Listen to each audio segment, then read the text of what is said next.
Oh my goodness, I have just been transported into a completely other world full of magic and emotion. I feel so Christmassy. My guests today were Mr. and Mrs. Lapland, otherwise known as Mike and Alison Battle, and they're the founders of the otherworldly LaplandUK.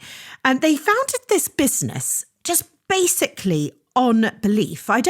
Literal belief, a childhood belief, a magical belief, and a passion to honour childhood. I mean, have you ever heard anything like it?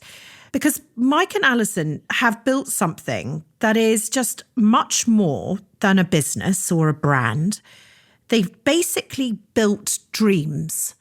And I loved delving into how you create a business, a dream that makes dreams, and it works, and it's long term, and it gives back, and it gets better and better every year.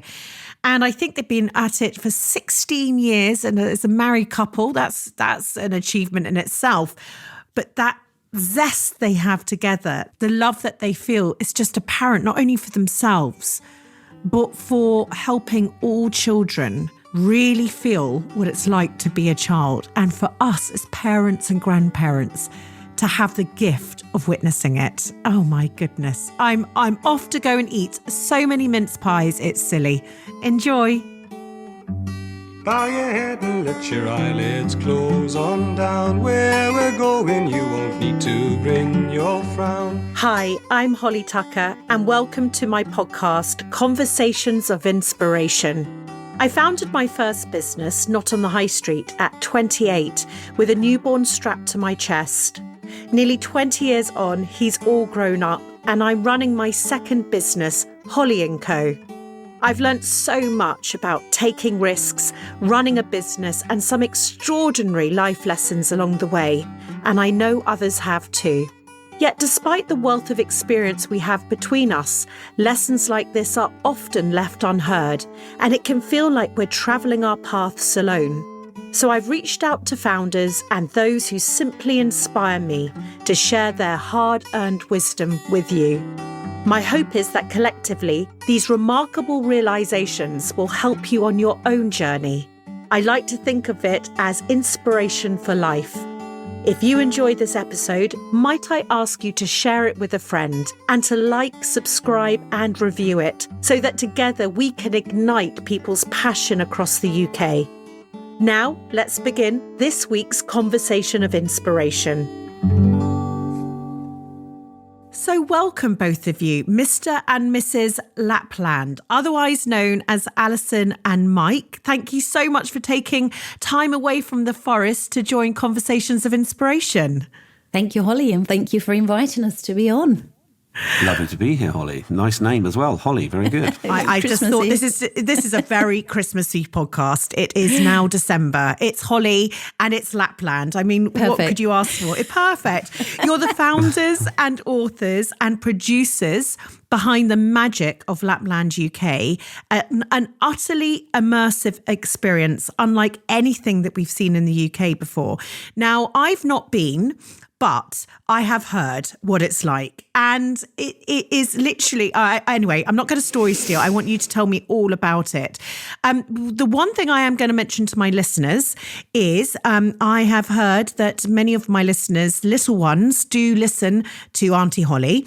Yes. And so I would just say that we're going to be talking about Father Christmas, and Mike and Alison might even share a few secrets of the elven world if we're lucky. So just make sure there's only suitable ears for this episode. Good. Right. So I just wanted to make sure that was out the way. The magical doorways to the elven world that we just mentioned were open a few weeks ago. Can you tell me what a typical day looks like for you at this time of year?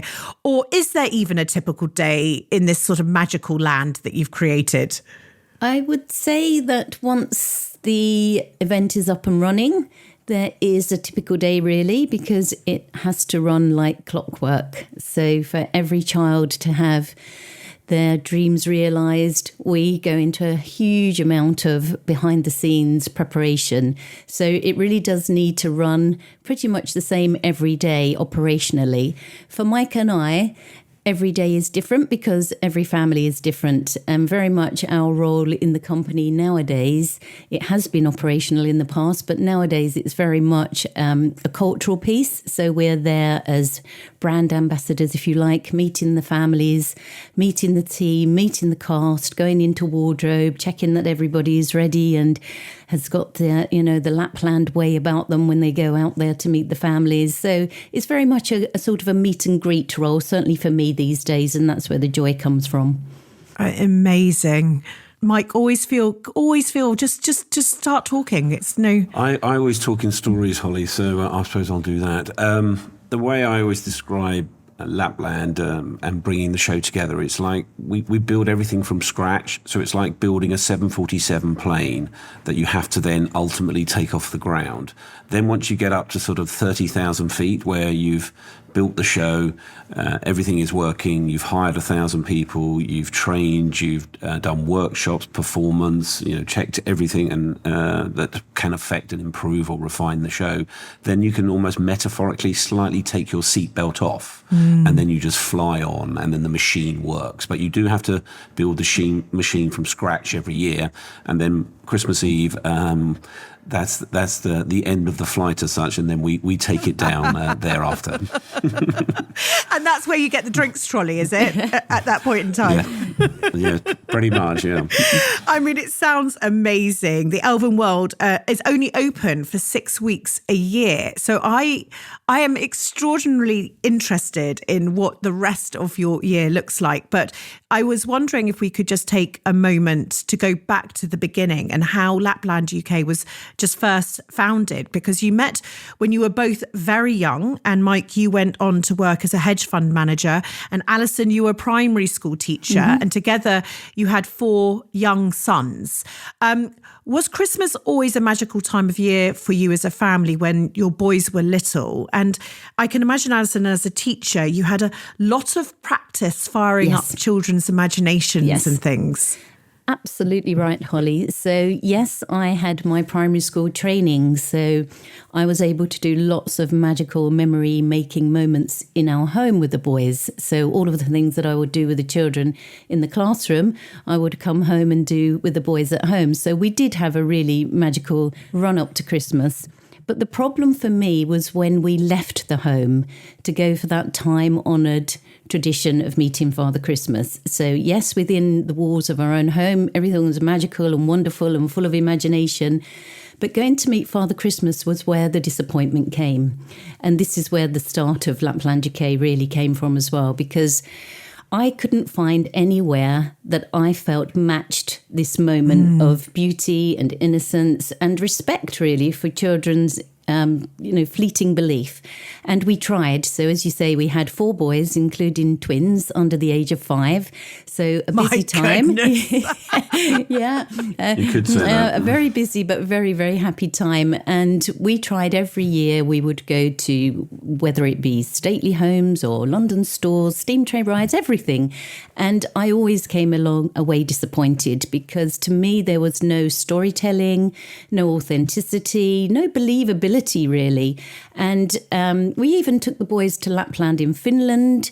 But for me, it was all about trying to capture this moment of their fleeting belief, and really came to a head when we went to one grotto, if you like, and the Father Christmas, as usual, looked very young, very cheap costume, and gave the boys a toy that was so cheap, it was plastic, that one of them sliced their finger open. And I had a child with a bleeding finger who had just received this gift from Father Christmas. And to me, that's it, enough is enough. Why isn't this moment really being properly honoured, properly respected? And we did that thing of, well, let's turn the question on ourselves. Well, why don't we do something about it? My goodness me. And Mike, you had been working in the city for 20 years, working under pressure, making quick decisions, juggling risks on a daily basis. And I read that you were actually quite creative at school, but your father was a banker and thought best that you followed in his path. Well, that was, I suppose, is my little story, I suppose, Holly, is that at school as a child, I was very sort of gifted at painting and drawing and everything creative. I was sort of top of the class without even trying. My father found a little job advertisement in the Evening Standard, and it was for a trainee stockbroker, and he thought, this is a great idea, he's going to go off and it sounds semi-glamorous and hopefully he'll make some money. So in many ways I was open for it, and I didn't really realise the value, I suppose, of this creativity that I had. So I suppose in the sort of Hollywood way, went off to the big city to try and make some money. And in many ways, I was quite happy to go off to the city. It seemed quite exciting. Yeah, sure. So I went off to the city and I did pretty well. I ended up on the old stock market floor and I had some fun down there. And then I ultimately made my way through to, I suppose, what you'd call the high wire of trading, which is actually hedge fund trading, but often trading with your own money. And our journey has been that some of the skill sets that possibly I had picked up through the city have proved incredibly valuable. One of them is having a slightly abnormal tolerance for risk. When you're a hedge fund trader, you're literally at risk all day long, every day. And it's, to, I suppose, do a metaphor for it, it's almost like when you see a Vietnam film and you have somebody walking across the battlefield and there's all these things blowing up and whatever, and the person's just having a cup of tea and just getting on with life. So you sort of, have this really weird tolerance. And also you have, and as an entrepreneur yourself, you build incredible grit. You can get knocked over by the bus 15 times and then you look up and the reverse lights go on and it's going to hit you again, but then you've always got to get back up. So you develop your mind to be able to do that as such. And in many ways, when we reached this moment where, as Alison said, we sort of challenged the whole model of the treatment of this area, and we feel that this moment, whether you're lucky enough to be a believing child or have a child of believing age or even a grandchild of believing age, this should be in what we call your love filing cabinet. It's there with your wedding day, it's there with your graduation day. So this is very high status for me and Alison, and we didn't quite understand how it'd been hijacked by the commercial world to sort of pull you into shopping malls and things like that. So I was pleased to hear at the top of the podcast you saying that we're not interested in sort of polishing what's already been there. Myself and Alison are slightly bonkers that we actually want to completely and utterly reinvent this space with integrity, storytelling, investment, all that good stuff that the 21st century does. That's why you're here, because I just think that what you have done is quite extraordinary, and I really want to delve into it because, I'm really fascinated. So, as a family, so you had this desire for this magical experience. Couldn't agree with you more. And what has been out there, and actually is outside of you guys. I often speak about founders at the start of the business is on a needs basis. It's actually the entrepreneur can't find what they need and they think, well, there must be other people like us. Whereas most of the people I've spoken to have gone on to maybe create a product or a brand and a clothing, all those sorts of things. I've actually not spoken to, I'm trying to think back, I've done 180 of these, but I don't think I've spoken to anybody who has created an event. Did you immediately have faith in the idea that it could work? We're gonna break this story down because I'm going to talk to you about the sort of risks and the money and that lovely word that comes up. Because just even the start of it. So Mike, did you quit your job? And Alison, did you quit your job and you say, right, this is it, we're going to do this? The germination of the idea, I suppose, was I was probably having all this creativity that was sort of bottled up inside. Bottled up inside me, and I was getting a little bit sad, if I'm honest, Holly. And I wasn't really enjoying what I was doing, and I was thinking, have I got another 25, 30 years of this? And this many people like you, Mike. But I'm sure there are. So we got to the point where I started looking around for if there was another business or something like that I could invest in, develop, or something like that. and ever a market, I suppose, to have what society's doing. And at that point, there was the argument of the environment had been made to society that we can't continue to drive, huge cars, and we have to really be mindful of our carbon footprint and so on. And then, so I was thinking that there might be, something in the environmental world that we could, step into. And I sort of G'd myself up on all of that. But also there was this sort of blind spot in our own family where Alison is very much an unbelievable champion of young children. She just sort of squeaks when she sees a little 4-year-old going along. So, and this frustration where, as Alison explained many times, we'd be sitting in our people carrier, 4 boys in the back, money in my pocket, very happy to spend it, but nowhere to go. So I was listening to this. I was listening to moments where there was a primary school, I think it was one of your helpers, wasn't it, Alison, who went to Lapland and back for the day trip. And they came from very humble sort of background, really. So there wasn't a lot of money swashing around. And they'd almost spent the whole holiday budget on this one day to go to Lapland and back. And I was thinking, this is crazy. So then I started looking into it because I was thinking maybe the environmental sort of positioning or where we are now as a society is giving us the mandate to completely reinvent this space and do something properly. As I said, I wasn't interested in sort of polishing what was already there in some ways and just being a slightly better. I wanted to completely and utterly reinvent this whole space in its rightful sort of integrity and so on. And I suppose that's when the germination of all these ideas came together. And as Alison said, we asked the question of ourselves, why don't we do something? Yeah. But as you say, Holly, as to whether or not we were successful in the idea from the very beginning, it was as though we had tapped into the national grid, the electricity around the idea right from day one was absolutely extraordinary. And we had realised right from the get-go that there was such a desire by families to have something like this, an experience like this. And in fact, our very first year in 2007, we went along to the Forestry Commission, never having done anything other than a family party before. We weren't events people. We had no experience of the events industry. And we went along to our local Forestry Commission and we said, well, we really like the idea of bringing this sort of authentic, believable experience to your forest this Christmas. And they said, yes, do it. You must do it. And I remember it was February half term because that's why I'd been able to have the day off and go and sort of present to them our idea. And as soon as we had said it was like a kite had gone up in the air and everybody was saying, you've got to do this, you must do this. So then we're thinking, oh, crikey, now we've got to make this happen. So we started everything ourselves from the beginning, literally wrote our own website, found a coder to put it up. We didn't do any traditional marketing that first year. So the way that worked was that there was something called the Forest Concert Tours where artists would go around performing in various sort of venues, forest environments. And James Morrison was coming to this particular forest that we had earmarked in Kent. And on the day of the concert, we had made some very old-fashioned little postcards that just said, shh, there's a secret in the forest this Christmas, Lapland UK. And as the families arrived, we handed out these postcards and they had their picnics, listened to the concert. The end of the night, we said, we'll go round and do the litter picking now because I'm sure all those postcards are all over the floor. And they said, no, there are none. They've all gone home. Everybody's taken these postcards home. Everybody wants to find out about what you're talking about. And on the back of that postcard, we sold 37,000 tickets.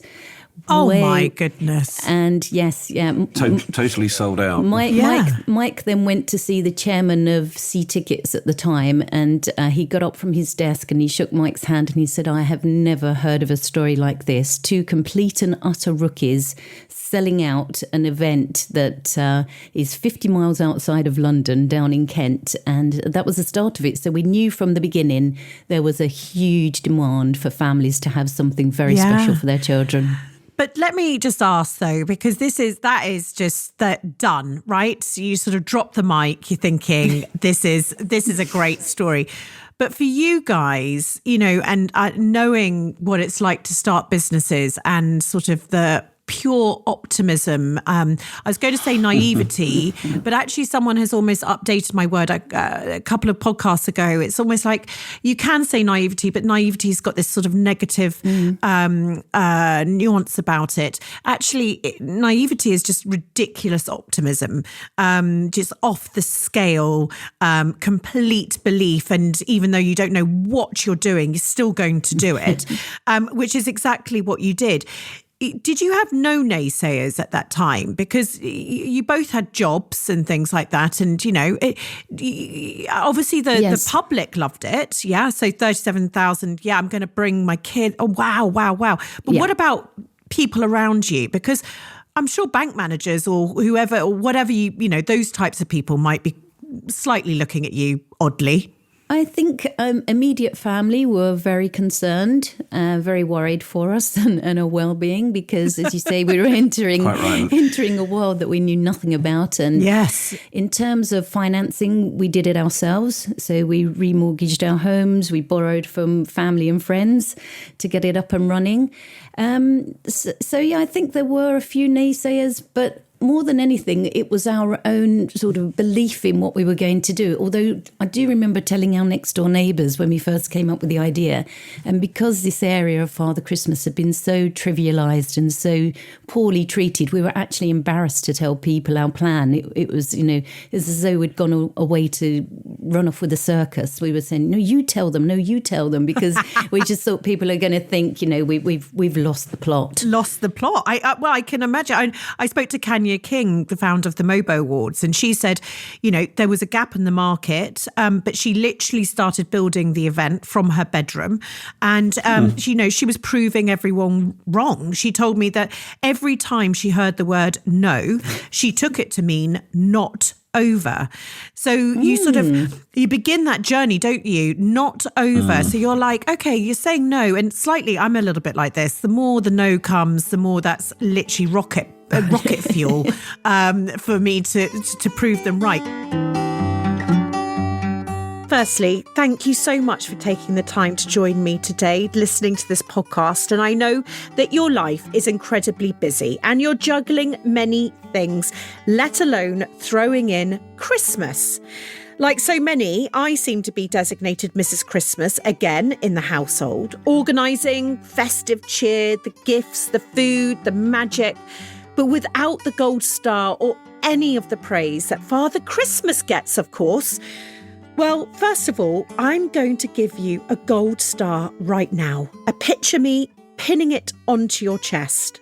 Secondly, I'm positive you would love to enjoy Christmas shopping again, so I'm going to put the joy back into that as well. I've curated the best creative small businesses from across the UK, all under one roof. You'll find unique and thoughtful ideas for the pizza lovers, the kitchen discoers, the wild swimmers, the tricky teenagers, even the dad who has everything. Why are men so hard to buy for? I've curated the best in Christmas decorations, tablescapes, and made the ultimate gift wrapping department. I've even taken care of the magic, those tiny touches that make your heart sing. In fact, you might well even find that you would like to be gifted yourself this Christmas, because I bet it's not the first time you've been tasked with choosing your own gifts. So sit back, Mrs. Christmas, and prepare to get excited. The home of small business at Holly.co has all the brilliant ideas that you'll need. Now, back to our conversation of inspiration. How did you begin? So you remortgaged the home to raise the money, borrowed from family and friends. You've now got the forest. So the forest is there. There's no leaflets on the floor. This is February. Yeah. I'm assuming you're thinking this November or whatever it's going to start. I mean, how did you start this then? Well, you pick up the phone and you call someone that knows somebody, and that leads to another call that say, no, it's not me, it's somebody else, and you keep going, Holly, and you know the road. The intriguing thing, I suppose, is with the naysayers, and there wasn't really that many, but I have such a sort of a strong vision of what we could achieve. And I always say that the barrier to learning the new is what people already know. And they didn't really know, and even to this day, in some ways, don't really know what's in my head. So I'm always pushing beyond, and eventually when it's delivered, then they go, oh, I get it now. Yeah. The other thing, I suppose, to your listeners, which is a sort of an intriguing one, is that we funded it completely ourselves because I wanted full autonomy over everything that we did. And the agenda was to make something brilliant, to really create something new in the market, something that really reflected the value that Alison and wider families would think it's of the same level or reflects that value. And that's very difficult to start the new. So we didn't want the money saying, well, we want to have our money back in 3 years' time or 5 years' time, and we want this return and we want this return or whatever. We always start with our purpose. I mean, we're now, I suppose, titled as a purpose company, but we were purpose 17 years ago. Our purpose is honouring childhood together, and that's what has been the fuel that we've burned. And if we were just in this to make some money, we probably would have given up a long time ago. It'd be way too hard to do this, but that is what kept us going, and through all these incredibly difficult things, because as you said, we have sort of amazing optimism or entrepreneurs at that early stage, but you have about a tiny little bit of knowledge, don't you? And you have to fill in the blanks with bone and tears and everything else, and you have to be able to keep going. But if you'll keep going because it's sort of in your soul, then you will keep going. Yeah, and Alison, can I just ask this first event? I mean, I've put on two or three events, and it nearly killed me. We did it all ourselves, but it was one day it nearly killed us. Yeah. The events actually scared the bejeebers out of me because it's just one time and it can all go wrong. Literally, gosh, tell me how that first event, keeping it on track, with no experience. Yes, yeah. So it nearly did kill us, to be honest. I was going to say. Yes. Mike. Well said, Alison. Yeah, Mike did have some hair at the beginning of the season and none by the end. So not even joking. It really nearly did kill us. And because, as you say, naivety, you go into these things with such a belief and such a passion, and then the reality of having to deliver on that hits, and every day the public coming at you, and we didn't have any down days, so we were literally every single day back to back. But that some amazing and magical things have happened along this journey, and I honestly, I think the serendipitous things, and one of them is that we happened to come across the most amazing lady who became our event producer that year, and she actually saved us. So the way that story went is that we went along to a local coffee shop in a little village in Kent, and we were enjoying the food that was on offer there, and we spoke to the lady behind the counter and we said, amazing quiches and soups and things you've got here.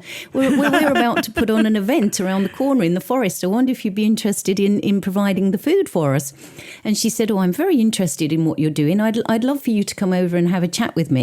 So we went to visit her in her home, and she was saying, yes, people would come in this way, and this is where they'd collect their food, and this is where they'd pay, etc. And then she said, come into my barn and I'll show you the sort of layout of how this flow could work. So we walked into the barn and we could see all these lanyards hanging up of every artist you can ever imagine, Spice Girls, Robbie Williams, all, huge artists. And she didn't say anything about it. She just talked about soup and quiche. And then when we got home, she said, well, I'll send you over my sort of CV and you can see if we could sort of take this further. Anyway, her name was Lisa Anderson, and she had just retired from being executive producer of the Brit Awards. So she was Woman of the Year, and she had just retired to take up a deli in a little tiny village in Kent. And she said, do you know what? I love what you're doing and I'm coming on board. So she came on board with us right from that first event, and really we would not have made it without her. Magic. She's a rock star. Magic. That's Absolute the power rock star. of, isn't it, talking to people. I love your quiche. Oh, I'm just doing a thing. But you know, that I really think that is, though, because it can be you're in the pub, you're talking, it's someone in Sainsbury's, you are, you know, and that is actually the power of just purely communicating continuously about your idea. Because actually that is where the doors get opened, and that you, as I said, quiche led to her. I mean, amazing. Along our journey, there's been so many of these magical moments and these magical people that have just popped up for no random. I mean, you can almost go a bit woo-woo on it just to say, you know, build it and they will come. And you will attract, the universe will offer up these people to you. And that has definitely been the case on numerous occasions. Not woo-woo, not woo-woo on this podcast. I've got pure evidence in every single story I've captured in this library that is completely the truth. Because it's that, you know, it goes back to, isn't it, chemistry, you know, the physicality of us putting out the vibes, our energy, and it literally is attracting and it opens up doors. It's just incredible. So you sold these 37,000 tickets. I can only imagine that you were on your knees, probably doing everything yourself. Yes. You had Sir Paul McCartney and the Countess of Wessex visited. Huge. Holly, yes. Holly, let me interrupt you. Let me go a little bit further back. Yes. You didn't only have to put the show on, you had to get not permission only from the Forestry Commission, you had to get planning permission. Okay. So what happened I'm was... sure that was easy. Very easy with the pitchforks of the localers out in Kent. A long story short, it became quite controversial. It went all through the local newspapers because they were thinking we were going to do sort of burger vans. Because why would they think we were going to do this charming, elegant experience? Because Christmas up until then was all about burger vans and cheap and nasty. So a long story short, I ended up in a sort of village hall, and it had a gallery above it, and there was a cast of 11 councillors in front of us.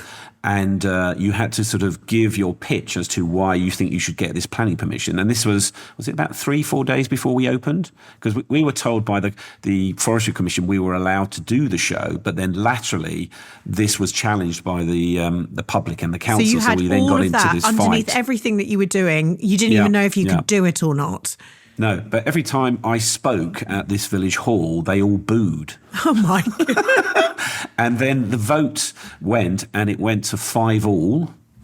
And then on the chairman's vote, it went to 6-5, and we won, and we did the show. But just to put that into context, Holly, the children had all received their invitations because they receive a personalised invitation from Father Christmas in the post. This was on the Monday, and we were due to open on the Friday. So the children were all expecting to come. How absolutely incredible. How incredible. I mean, it did in the end happen. As I said, Sir Paul McCartney, the Countess of Wessex visited. It was fantastic, except, and this is where, you know, I want to sort of not bed in here, but this is the reality. This is what this podcast is about. It's about the true realities of running business, because soon after you faced going into administration, you were dealing with a rogue copycat, which was damaging your reputation, and the country, because we're now talking, what year is this? This is 2009. So we were in a hard recession. We launched Not on the High Street in 2006. I know that time. So what happened there? Because there was the huge success, and I always tell the story, you know, Not on the High Street, we struggled on, and then suddenly the tills started ringing, but we had run out of money. It's always this moment where I stamp my feet even today. Why can't it just work from the moment go? You know, why do you have to have the pain at the beginning? I know. What was that moment like then? I'll start this one, Mike, and you finish it. So we had obviously hit on something very special in 2007. And I think when you're successful, other people look to what you're doing and think, I wonder if there's a version of this that we could perhaps do. And in 2008, as you say, a rogue copycat event opened. And they didn't come at it with purpose, as we did. They didn't come at it with any interest in a child's belief in Father Christmas. It was a cheap money-making exercise. Copy. Yeah, but nothing of any quality at all. And I think our PR company said that year, every single conversation not that year actually, 2008 was fine because 2007 had been so successful. 2008 we sold out. This rogue copycat operator also ran in 2008. So the problem happened in 2009 because the PR company said every single conversation they had that year was, you're not that crapland thing that's happening, are you? And we had the reputational confusion of, are you anything to do with this event, which actually was closed down very quickly. But it got, in that meantime, 5 front pages of the Sun newspaper because it's a hilarious story to people at Christmas. Father Christmas being punched and, elves smoking. That's not funny to us at all. That is that is stealing a childhood and something that we are so passionate and angry about. But on the back of that, there was this reputational confusion. And Mike, you might want to take, but actually what happened with those rogue operators in the end, which is really interesting, is they went to prison. They went to prison for misrepresentation. Wow. So that's just how passionate parents are about their children's... Misrepresentation of your company? No, misrepresentation of what they were offering. So a magical, believable experience of Father Christmas, enhancing childhood, etc. So it was the biggest trading, and I'm not even sure if it still is, the biggest trading standard scandal ever. And as I said, the story went as far as Argentina, Australia. As Alison said, the construct of it was perfect. You had the victim, which was a beautiful family, and then you had the villain, who was the producer, and it was a great story to have at Christmas. And it was, again, this ultimate sort of trivialization. One thing which was quite funny, even going back in 2008, we had all the tabloids come rushing down to us when this story was starting to unfold, because they were thinking, oh, you're another sort of... donkey you can put a pin in. And they literally went round the show and then they came out and said, oh, you're really quite good, this is quite boring. And then they went back off to to do that. But as Alison said, the sort of tidal wave of negativity came in 2009, which ultimately led for us going into administration. And everything went wrong in that, as Alison said, we had this reputational confusion. We had the economy in a difficult place through our naivety. In some ways of running the business, we had people stealing from us. There was everything that pretty much could go wrong. So then we went into administration and we got told about this thing called a pre-pack, where you sort of buy back your company. So we did that, and it was almost like just saving your drowning child. You didn't know really what to do, but it was sort of instinct almost. So you had that. As part of that journey, we had literally bailiffs banging on the door, all sorts of things like this. But through that moment, in actual fact, Alison's struggle sometimes with the success of Lapland, and when it gets the toughest, Alison's amazing. And what we did was we said to ourselves, well, we've got something here. And I suppose I always tell a story, and I was saying we've obviously got some talent in that we've sold about 100,000 tickets. As you said, we've had Paul McCartney, we've had huge interest, national press, all of this type of thing. So I said, we've obviously got talent, but we're a bit like a teenager. We're a bit stupid, and we've slightly put mum's car in the hedge. Okay. So we could get the car out of the hedge and, clean it up and get it on the road again. And also, I suppose, and this is a good message possibly for your listeners, is that it was the weather, it was reputational confusion, it was loads of things technically outside of my control, but I actually took responsibility for it all. I said, if the outside of our responsibility control, I said we should have had trademark protection. If it was the weather, we should have been stronger in our production. If it was people stealing from me, we should have had the security in place. And although that was a very, very tough road to take, when you take all those bullets and you carry that sort of angst or sort of real tough times, you have the power to change it. Whereas if you say it's due to everybody else other than me, and technically I haven't actually made any mistakes, so I'm all good really. But the problem is I then haven't got the challenge to make myself better. And I used to literally lie in bed with Alison and remember holding her hand saying, come on, you idiot, you've got yourself into this mess, get yourself out of it, brain, do your thing. And it did. and we got stuck back in again. But that was the real, I suppose, moment. And also the naivety had worn off by then, in that we no longer had this sort of giddy, we sold 37,000 tickets, so aren't we very giddy with what we're trying to do here? It was really, really raw, and all of the reasons, I suppose, why this area or subject or experience has always been so poorly treated, that it's only for 6 weeks, it's a very difficult audience, there's no story. All of these things came to sort of punch us in the face, really. But we were burning purpose. We were trying to make something special, and we had a real reason to do it. So that's what got us through. And there is one thing also, as I say there, Holly, is that Mike is incredibly brave, and to all of our suppliers at that time, he went to speak to every one of them and explained the situation and said, this is what's happened. We never intended for this to happen. We're going to move forward with this idea.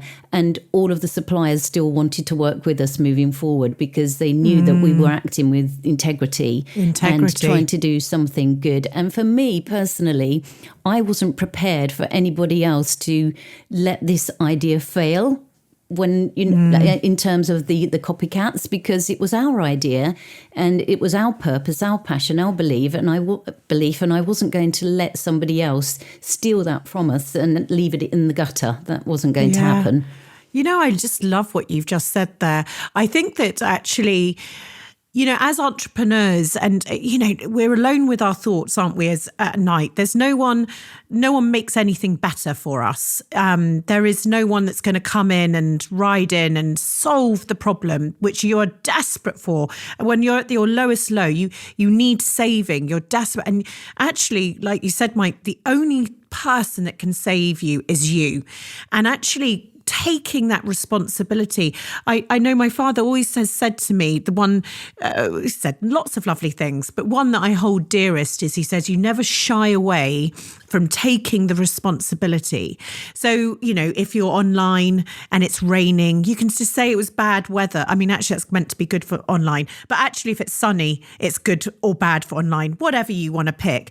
It's these sorts of things. And I say to everybody, and that's just a silly example, no, that is an excuse. That is something that actually has happened to us. But what do we do to mitigate from it? And I loved what you said. Actually taking the responsibility in some way, it actually feels safer because at least then you do have even control of the things that you can't control. You still could try and control. And I actually think that that's something, rather than being the victim and just thinking that these things can just come in, totally take you down, actually try and get control of the uncontrollable. And just even those actions, I think, builds that resilience, doesn't it? Builds that bravery, builds that sort of, right, I'm still going to do it.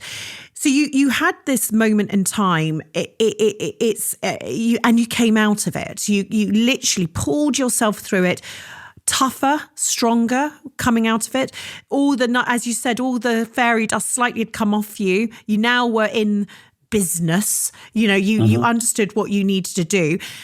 Tell me, for those who don't know and haven't experienced your wonderment, you're based in Ascot now, each and every season, and it's an absolute sellout. I read that it's harder to get. I mean, what a line! I know it's not a line, by the way, but it's just like, you can't make this marketing lines up, can you? It's hard to get a ticket to Lapland UK than it is Glastonbury. It's a spellbinding experience. You've only just got to Google it to understand what we're talking. We're talking properly beautiful. I was almost thinking it slightly reminded me of Cirque du Soleil mixed with the real life Lapland, which I have been to. That's an excellent reference there, Holly, and one I've thought about, because what did Cirque du Soleil do? We all sort of like the sort of spirit of circus, but it's all gone a bit weird, hasn't it? There's sort of animals and oddities and sort of strange people or whatever. So is it Guy Libertaire? He took that essence of that. He took all the rubbish away, and then he brought artistry, invention, investment, real quality to everything that we do. And he lit the world up with that. Yeah. And there's an essence of what Lapland's doing here. It's very simple. We're just brilliantly executing an experience for a family to really celebrate that moment of a believing age. And I always say is that the experience of Lapland is that we spend millions of pounds, 1,000 people involved, but the real show that you have is you get to witness your own children or grandchildren being children, because it won't last very long. And I feel that the sort of business model of Cirque du Soleil is very akin to what we're doing at Lapland. We want to completely reinvent. We're not interested in this polishing up. Yeah, gosh. Tell me, Alison, what goes into this? I mean, obviously it takes you 1 year, so you can't actually go through the list, but 1 year to do 6 weeks. What sort of scale are we talking? Huge. So very early on in our journey, we realised that there wasn't any source material to work from.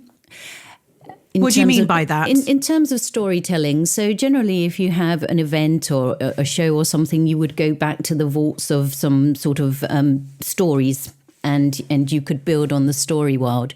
But in terms of Father Christmas, really all children would know is Father Christmas, Mother Christmas, and a reindeer with a red nose.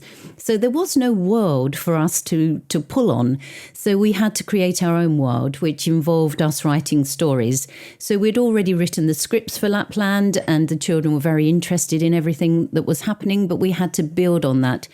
So everybody loves a world more than just a character. So now we have built 30 characters that all surround Father Christmas, and we are building out all of their backstories as well. So all year long now we're working on storytelling, and then from the stories comes merchandise. So we're working on, for example, character costumes for children to wear, and all of the product at Lapland is Lapland own brand. So obviously we're developing all of the product throughout the year as well. But in terms of the visitors, it takes a huge amount of organisational planning, obviously, to get all of the detail right, because every child has a personalised experience. They all receive their personalised invitation from Father Christmas. So, the year goes by very, very quickly in terms of just the planning for each 6 weeks. And then we take over the forest in September and the whole build begins. It's 1,000 people that work there during the season. It's a lot of organising. Alison is brilliant at the detail, and she, as we say, she has a real instinct or the voice for the children. She's like the child in the room when we're discussing things. And going back to our talks earlier about me having this sort of creativity that was bottled, somebody said to me that you bottled it for 20 years and now you've let the cap off of it. It's gone a bit nuts and it's all come gushing out. So I very much art direct and vision the show, and every year I'm pushing, and I'm famous for it, and intuitively push the show further and further every year in every sort of creative aspect of it, because I want it to be extraordinary. That's really my goal. An example of that, Holly, is that we don't have any plastic or resin or anything like that at Lapland. Everything is genuine, so genuine artifacts, genuine antiques. So we source antiquarian bookshops, and we go to antique fairs all around Europe. And last year we went to Oberammergau in Bavaria, and we were really inspired by the ways that they paint stories on their houses. So this year we've got a tremendous new toy factory that is painted with all of the stories of Lapland, but it looks as though you could be in Bavaria. An incredible balcony that's all hand carved and hand painted. And so everything is real. Everything the children touch has to be real, and everything the parents see has to be real.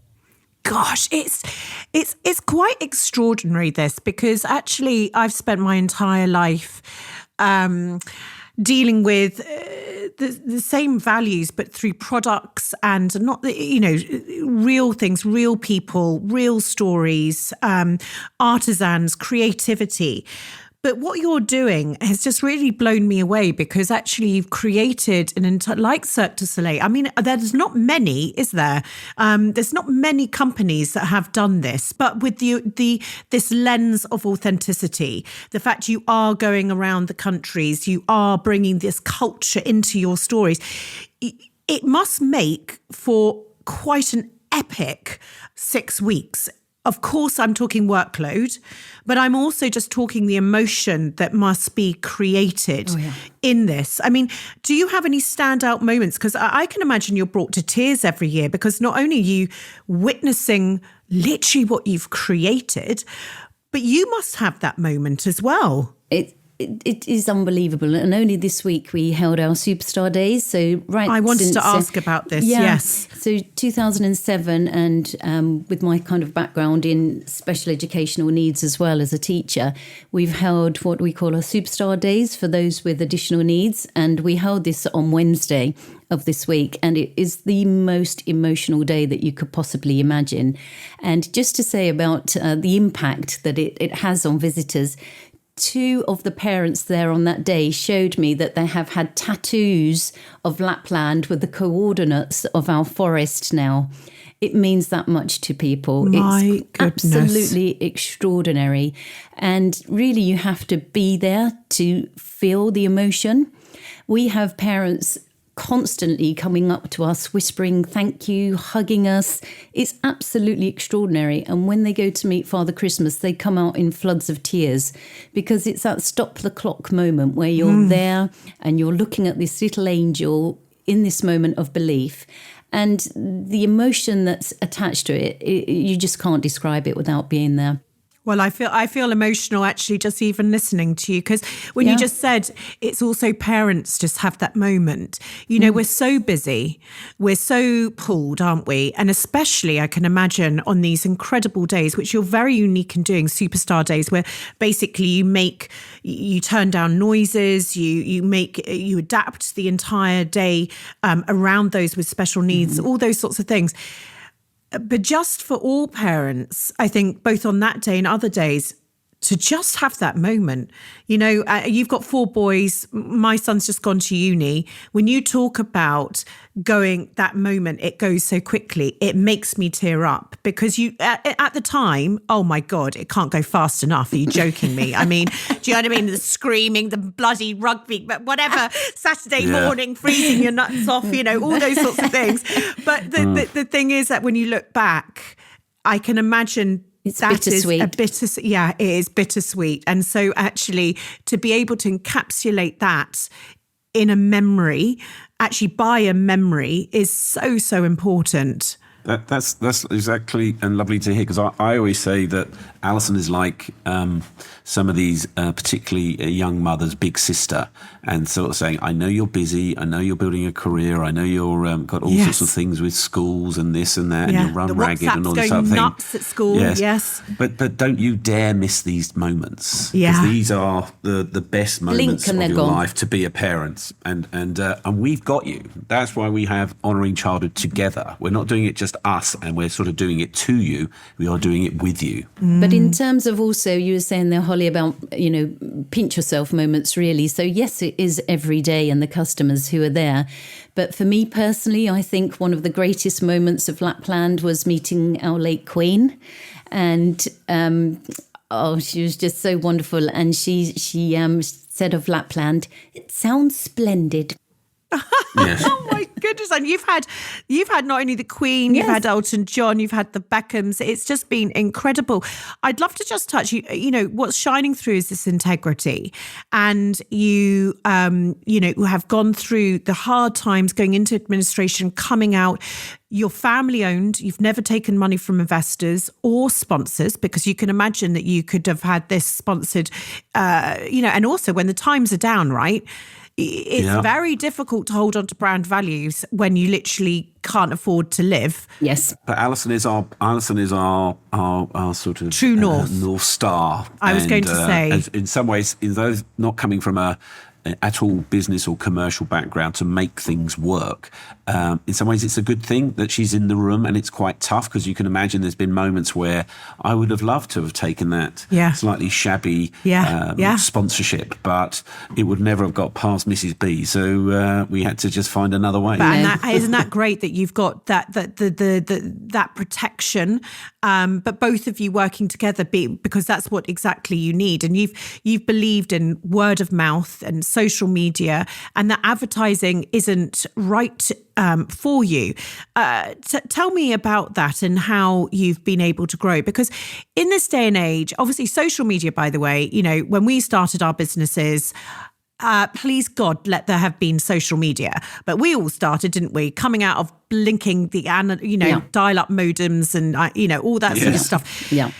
Now you've got social media. Great. But actually, it's very difficult, isn't it, to maintain a brand purely by what some would say is quite old-fashioned advertising methods, word of mouth. And yet, that's what I feel in this, when you've got a product such as yourself, or I'm building Holly & Co., it's almost like I would rather it be slower, grow slower, but through word of mouth, because then I know I've got the right type of customer. I've got a loyal customer. I've got an advocate. Is that where you've been coming from? Yeah, so we've always called Lapland the secret in the forest, and you find out when you find out. And I won't have any what you'd call above the line advertising. So you'll never see Lapland advertised on a tube or, on a billboard or anything like that, because to the children, it's a real place. They've received their invitation from Father Christmas. So what they cannot then be allowed to see is buy your tickets for Lapland, because then the magic has gone. So you won't see any of that above the line advertising with Lapland. And really, it has been word of mouth. And you could literally see where the bookings have come. It's like a match going into hay. As soon as it goes to one school, it's like a wildfire, and then it goes to another. And we can plot all the addresses, obviously, where the invitations are going. And by the way, the invitations have gone to 54 countries this year. Wow. Wow. But no, we've always said it's a secret in the forest. You find out when you find out. And of course, social media now, we have lots of high profile people that come, and they very kindly put their posts on Instagram. And we've never ever paid for talent to come to the show. It's not what we do. It's all about the children. Some of them happen to have some famous big folk that come with them, but they just, again, they're there honouring their own children, and they have such a wonderful time that they're happy to put those posts and sort of recommendations out there. And we've been very fortunate, and that's the way we've grown. From a business perspective, Holly, I'm very much a champion of a pull mindset, in that you can push your messages out to everybody. Come and buy my this, come and buy my that. Whereas I think if you just create the most amazing product and the most amazing experience, that will pull people to you. We do the same with the cast and the crew as well. Make it a really nice place to work, and then they'll pull great people to you. So I've always been focused on whatever money we've got or investment we've got to put it down into the product and make that amazing. And then they'll all tell each other, and they'll say, this thing is incredible, you've got to come. And we totally sold the tickets out, as you referenced earlier, in an hour or so. And we didn't spend one penny on marketing. Yeah. That's a great message, and it's very, very difficult. And I think it is difficult in terms of when times are hard, to not try and just, spray money out there and just trying to get things to stick to you, isn't it? Because actually, or compromise the product, or, this is working, and so I'm going to just double down on this, even though it is bought from China. I used to make it, now I don't. All of these sorts of, these are really real things. But I was just only speaking last night at a conference talking about brand and the integrity of brand. And if you can eat, and if you have to eat baked beans for many more years longer, do. Because the brand that's, planted the deepest, maybe in your forest, or it's the one that is going to stand the test of time. It's the one that will ride through difficult times. And talking of difficult times, I mean, you've had over 1 million delighted visitors. You've been going 16, I think, years. You tell me the story of when things don't go right, because obviously this is all sounding fantastic, but you would have gone through COVID. I'm sure you've gone through other difficult times as well. Tell me how you have ridden those storms. So the COVID one was an interesting one, actually, because we are a purpose-driven company, and sometimes you have to stand by those values. It's one thing to say them, it's another thing to act on them. And when COVID first hit, we thought children don't know anything about a pandemic, and Father Christmas wouldn't let them down, so nor must Lapland UK. If we can legally and safely open, we will. So we made that decision to still open in 2020. We had to work with Public Health England, and we had to completely remodel the show. So we had to double the size of everything to allow for social distancing. Yep. We had to bubble families. We had to have COVID testing on site. It was incredibly difficult, the most challenging scenario you could ever I can't. possibly Making magic have out of imagined. COVID. Unbelievable. But we wanted those families who had had everything cancelled that year, children's birthday parties, holidays, everything had gone. We wanted them still to be looking forward to Christmas. So we did manage to open 2 weeks late because of the first lockdown. And then we were also shut down on the 19th of December when Boris did his famous, everybody has to go home and lock away now for Christmas. During that time, we did actually become the largest live event globally to take place, but it was incredibly difficult, harder than we would have ever imagined. But we did make a lot of families happy during that time. And given the same decision, I think we would have gone again.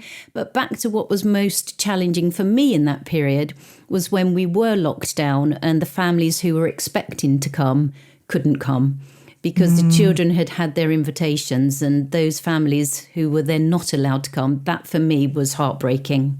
We tried our very, very best. And as Alison said, we did remarkably become because everybody gave up, whereas we said, no, we're still fighting for this. And as Alison said, even with all of the people that we had come, we didn't have one COVID alert that happened because we bubbled everybody so well. But there was a sort of magical end to the story, Holly, because Boris did his thing where he suddenly said, you've got to be shut, or everybody's got to run home by 12 o'clock that night. Now, our last show normally is at 6 o'clock, and that goes through. But we were so determined to try and bring as much magic as we could to as many families. We basically rang round when the sort of hammer went down. We rang round as many families as we could in the local area that were booked for the following day to say, look, if you can make tonight, we can still do the show tonight. It will be illegal tomorrow, but we can do it tonight. So we had this, what we call the Dunkirk show, the tour. And we had all these children coming in, and they'd obviously been woken from bed and they were in their pajamas. I remember there was a lady in an ambulance outfit. She'd come in with her children, and they all came in, and we just did this one last show, and it was a very, very, very emotional moment, but it was brilliant. Gosh, my goodness. It is very emotional, actually, just even talking about these stories. Every week, I hand this part of the podcast over to our brilliant partners at Dell Technologies. We've covered a multitude of topics through our business pharmacies, and how do I scale my business is one of the most requested. But there's no one-size-fits-all answer, as it's so personal to each founder. Dell really understands this, and that's why they've launched Dell for Startups, a free service that provides startup expertise from dedicated technology advisors and scalable solutions to ensure your business is ready to grow. So whether you need a personal Dell tech expert on hand, server solutions, or financing options to scale your hardware, head to dell.com/UK startups. Now, back to our conversation of inspiration. We're coming to the end of this podcast. I just feel so Christmassy. I'm just going to eat mince pies all day, thanks to you guys. The stone that I'm going to put on is your fault. Okay. Tell me, when you look at what you're doing now, does it make you want to grow with your experience, grow this Lapland? Does it make you want to do other things now you've done this for so long? We are on a most sort of remarkable adventure, and I suppose the thing, and you'll understand this as well, Holly, as much as you make the business makes you. Yes, it does. And you change and develop yourself, which is a fascinating thing. And as somebody said to me, I'm more me now than I've ever been in my life, and I think that's probably true. So then that makes you happy.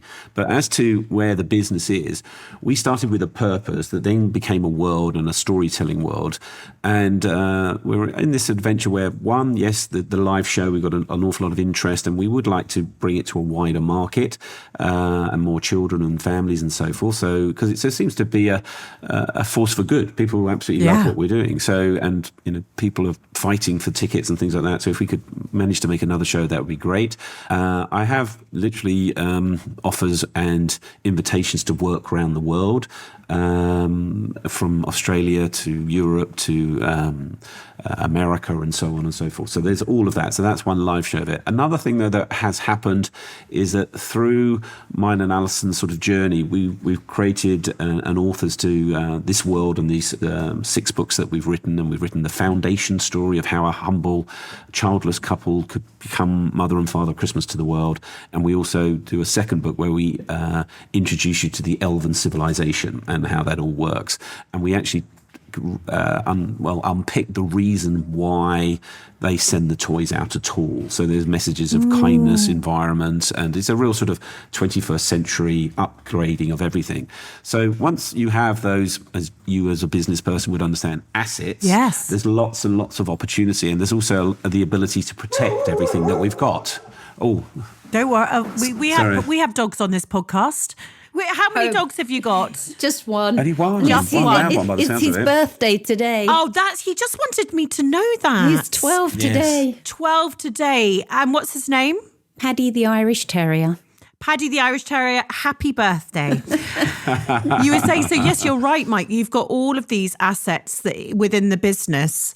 So we are literally talking with very large entertainment companies to potentially have our books made into feature films. We are talking to animation.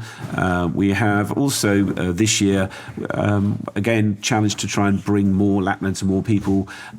We've developed some products that you can have in the home. There's a letter writing experience that people can have, and there's also a Christmas Eve box where you'll get a little special present early, and you can open the box, and inside there's a beautiful little Rudy, and you can have the children cuddle that at night before Father Christmas comes that night as such. So we're sort of broadening and becoming more confident. I mean, we're probably moving into that sort of M of the SME type thing, and we're getting a little bit more confidence, and that huge gap has been filled of what we didn't know, and we've got a sort of critical mass of knowledge, so then we're pushing on. So, Alison, did you want to say something? I was going to say that we are very much staying in the Christmas world, so we're not interested in starting other businesses. Sometimes people say to us, do you want to do an Easter Bunny event or something like that? But we want to very much be the specialists in the Christmas space, and as Mike was saying, that leads to multiple channels of publishing and media and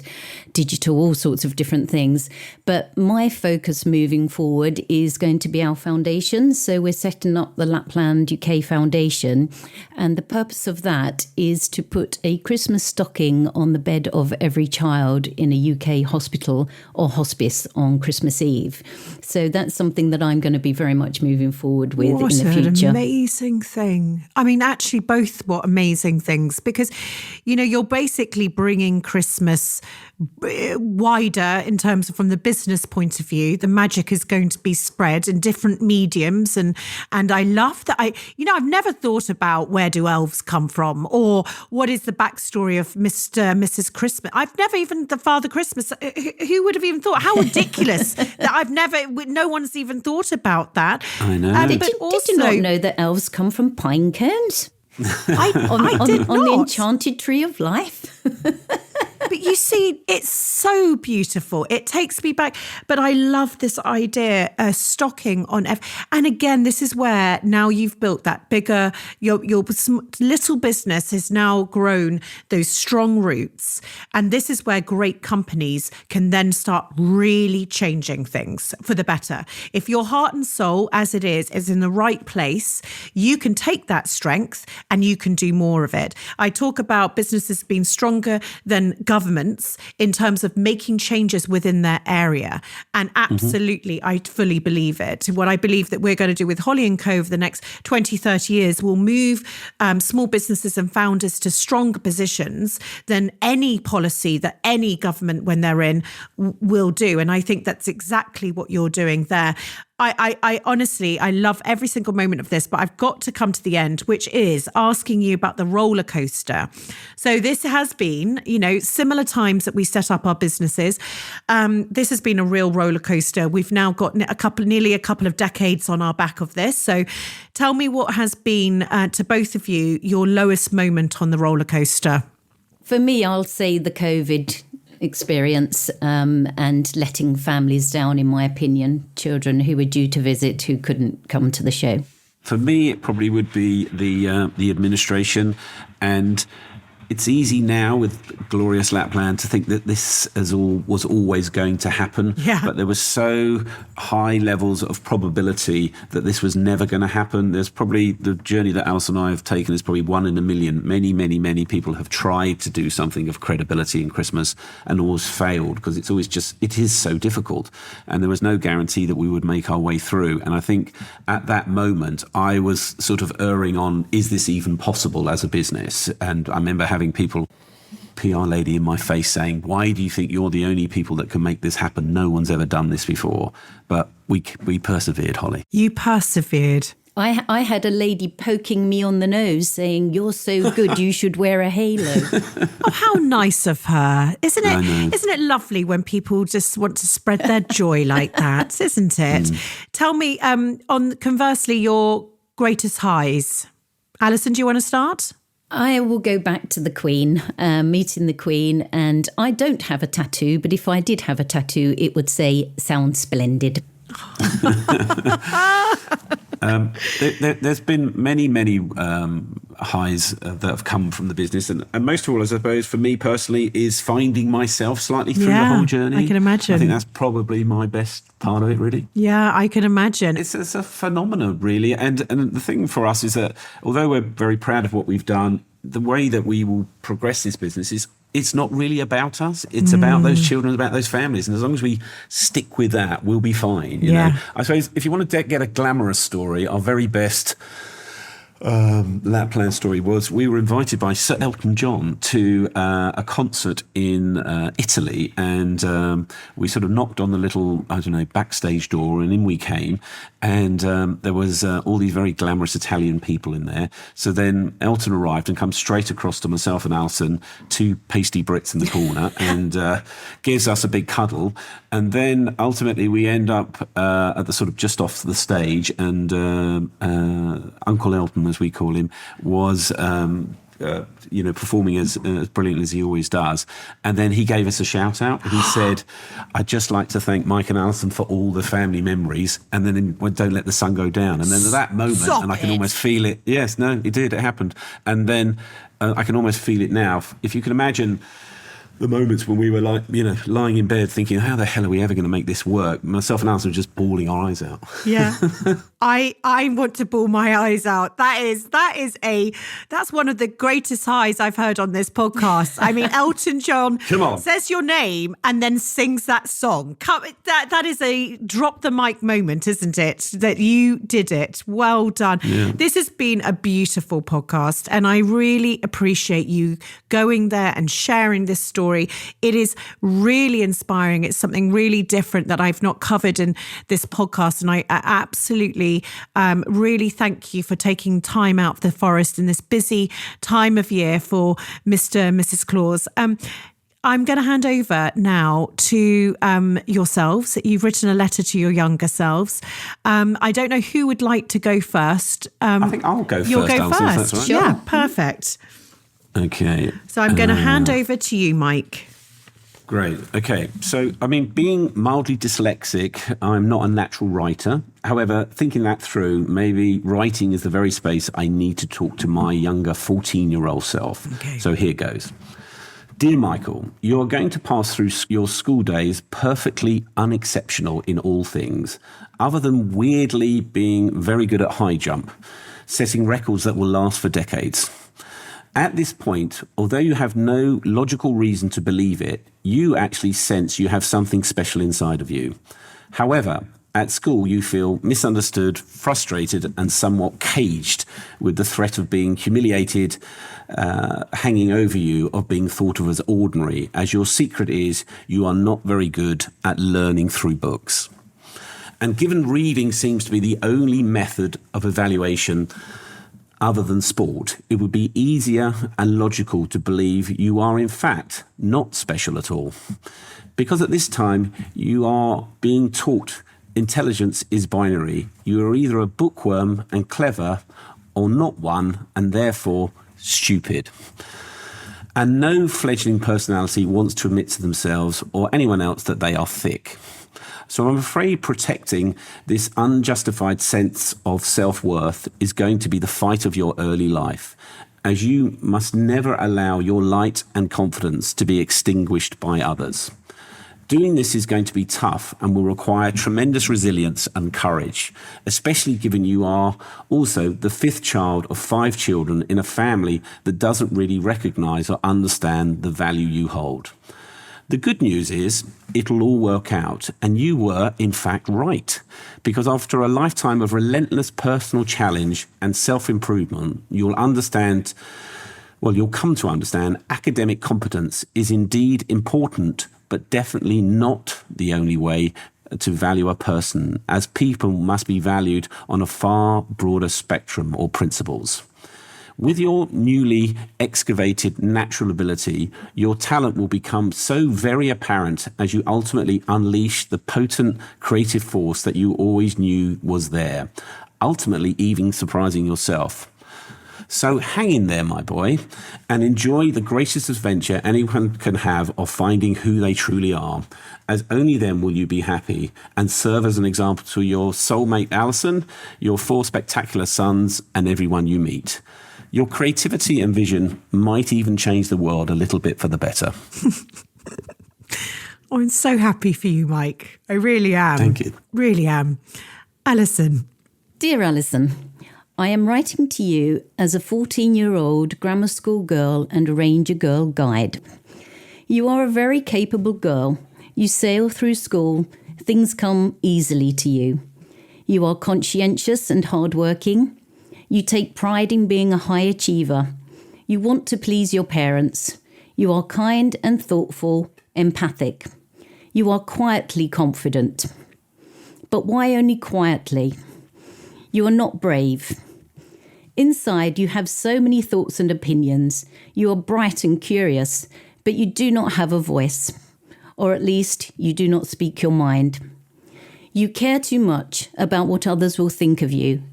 You do not want to embarrass yourself, make a fool of yourself, or be seen as too big for your boots. Better to keep your thoughts to yourself. But you are wrong. You are doing a disservice to both yourself and others. You will be better company if you join the conversation, share your views, and dare to show your personality, because you have so much fun inside of you too. This fun side, which is kept private, save for immediate family and 1 or 2 close friends, comes from your inner child. You take comfort in childhood. It is your happy place, a place of wonder and imagination, playfulness. You refuse to let it go. The main thing I want to tell you, Alison, is don't ever let it go. Your ability to connect with children and understand the ways in which they think, the ways in which you think, will be the path to your future happiness. You will become an infant school teacher, where for 20 years you will revel in the joy of being surrounded by the unfiltered and energetic personalities of small children. You will feed on their energy and take unimaginable pride and pleasure in developing their minds and shaping their early years. You will marry the soulmate you meet as a teenager and become a mother to 4 beautiful sons. With 4 little boys, including twins under school age, you will be in 7th heaven. Exhausted, yes, but ecstatically happy too. Despite the demands made of you, you will be unusually present and grateful, acutely conscious of the bittersweet fleetingness of childhood and determined to grasp every opportunity to suck the juice out of these years, commemorating the moments you make into memories. Your children, even when adult men, will forever be your greatest joy and proudest achievement. Not showing any interest in business, you will be astonished to learn that in your 40s, you will co-found a company with your husband. But what won't surprise you is that this company has a purpose to honour childhood. With your childlike mind and his courage and creativity, together you will completely reimagine the Father Christmas myth and create a world of 30 elven characters that you will bring to life in a forest event each winter that is so loved it grows a near cult following.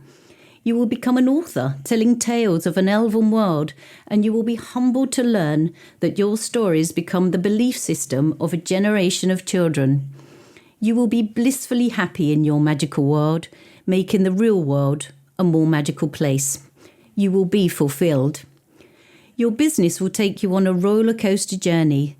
There will be difficult times on this journey, but you will learn so much about yourself that you would never have explored otherwise. You are more capable than you ever imagined. You are creative and resourceful. You are strong. You think differently. You have perspective. My advice to you, Alison, is not to compete with and compare yourself to others. This is futile and self-limiting. Be you, be authentic, don't listen to naysayers. Those who care for you will champion you and celebrate your successes. Be passionate and believe in yourself and your idea. Quod potest tenta, your school motto. Strive to the limits of your power.